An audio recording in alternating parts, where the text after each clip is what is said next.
So, two of my favorite letters of the alphabet are H and K. And we've talked with several major gun manufacturers over the past few weeks about what they've got going on. Now we're checking in with Wayne Weber from Heckler Koch. What's going on, Wayne? Hi, Colion. I'm good. And yourself? Happy New Year. Happy New Year to you, too. I'm a little distracted right now because you got a lot of beautiful things going on behind you. Not saying that you're not a beautiful person yourself. I'm just saying whatever's going on behind you is going to be a little distracting for me, just letting you know. This is a man's room. Yeah. This is a gun lover.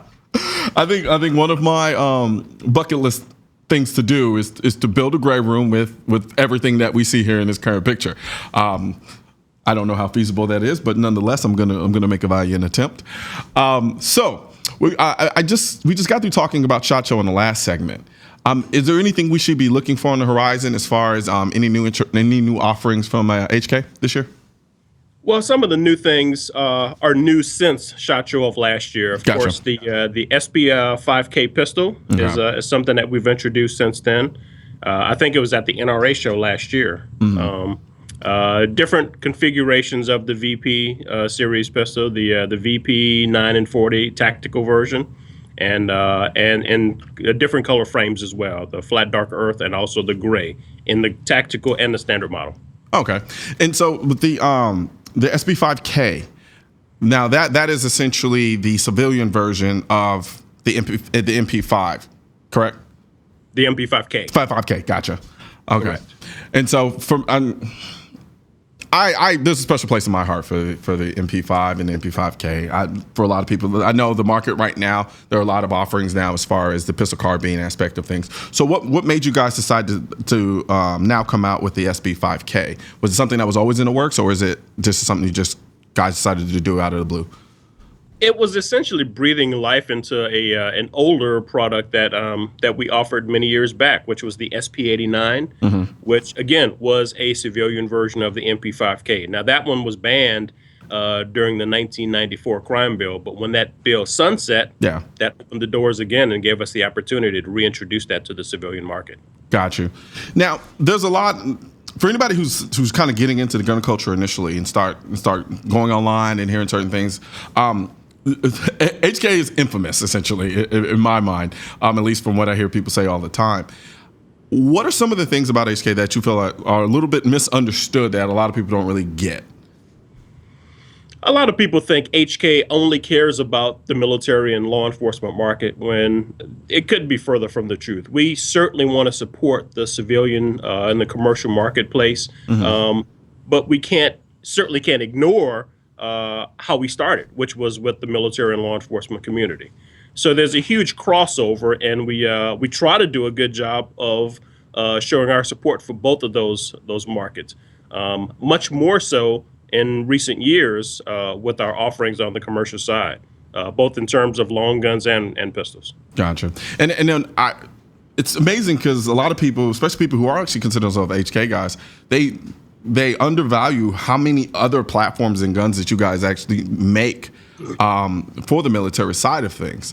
And I even kind of escape me sometimes because I usually think small arms. But you guys are pretty heavy in some of the bigger things as well. Am I correct? Absolutely. For many years, HK was actually one of the most extensive product lines of any firearms manufacturer in the world. Essentially having a product in almost every category with the exception of shotgun. And even back then, for many years, we were the exclusive importer and distributor of the Benelli line of shotguns.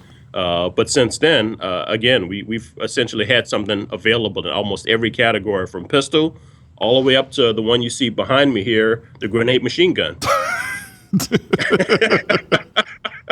You have no choice. You just see something like that, you just have to smile and start laughing. Just because, especially when you hear grenade machine gun, it does something on the inside that just makes me giddy. So talk to me. What is the philosophy behind H&K as a company? To be the best firearms manufacturer in the world, in so many aspects, in terms of our innovation, technology, clearly with our quality and the performance of our products. Now, I noticed that a lot of the guns that come out of HK are usually what I like to call over-engineered, and to me, it's a positive. Am I over-assuming in that regard, or would you say that's correct or wrong? Many people have that same perception of HK, that our products are over-engineered, but to us, it's kind of normal. I mean, we never look at under-engineering anything. Yeah.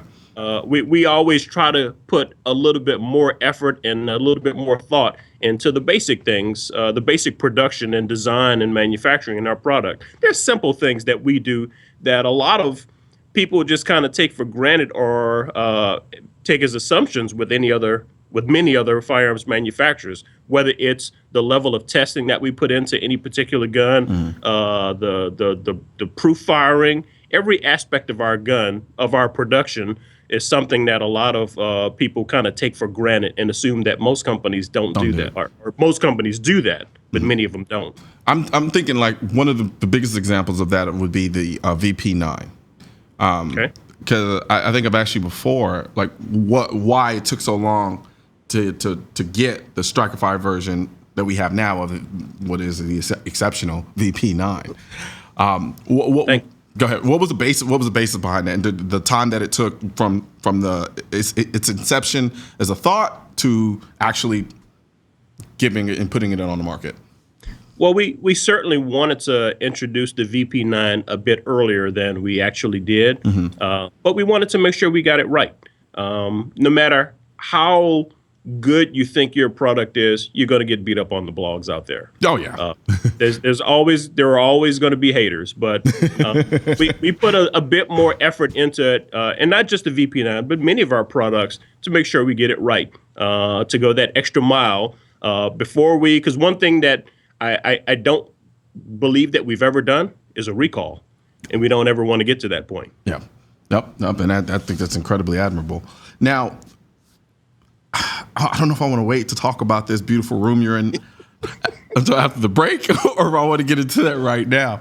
But let's go ahead. Let's just jump right into it. Right now, you're in the infamous gray room.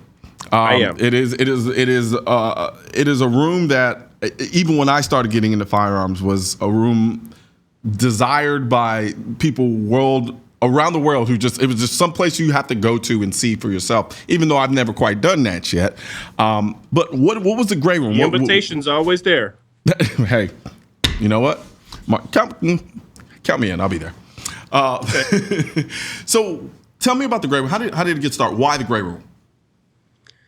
The gray room was essentially a place to showcase all of our products, and it's set up somewhat chronologically, starting with the grandfather of HK from a product standpoint, which is the G3 rifle, which was our first production firearm. And as you walk into the gray room, the G3 is right behind the door, and if you start there and just kind of work your way completely around the room, it's set up somewhat chronologically. Now, at the same time, we have it set up by product categories, with most of the 7.62 rifles in one area, the sniper rifles, 5.56, and we have the majority of a section that you can kind of see behind me, which is too large to minimize or to restrict, which is the world of MP5.